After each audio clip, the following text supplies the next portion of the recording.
یا حمالی بود تو مشهد داشت تو خیابون راه میرفت، یه خانومی هم رفته بود بالا پشت بوم، این بچه رو قدیم میبستن با این چادرها میبستن رو دوششون، بچه رو بسته بود رو دوشش، رو پشت بوم خونش داشت لباس آویزون میکرد، رختاشو داشت دونه آویزون میکرد، دستشو وا کرد که این لباس رو آویزونش کنه، این بندک این چادره باز شد، بچه از اونجا ول شد، از اون طبقه پرت شد به سمت پایین.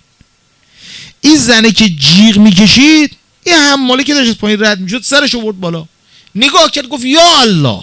این بچه ایستاد بین زمین و آسمون، مردم هم ایستادن دارن نگاش میکنن، رفت کنار این دیواره ایستاد و دقیقاً زیر این جایی که این بچه داشت میافتاد پایین، بعد گفت که بده بیاد.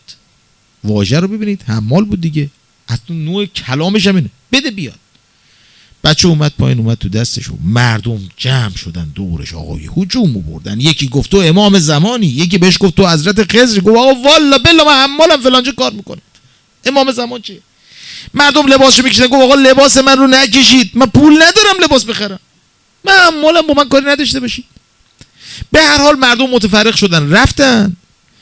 یه آقای اونجا بغل دستش بود، رندی بود، ازش سوال کرد، گفت چی شد که این شدی؟ گفت چیز عجیبی نبود. گفت چرا؟ گفت من که چیزی نمیفهمم، هر چی که خدای من گفت من گفتم چشم، یک بار من به خدا یه چیزی گفتم خدام گفت چشم. عجیبه، با خدا باش و پادشاهی کن.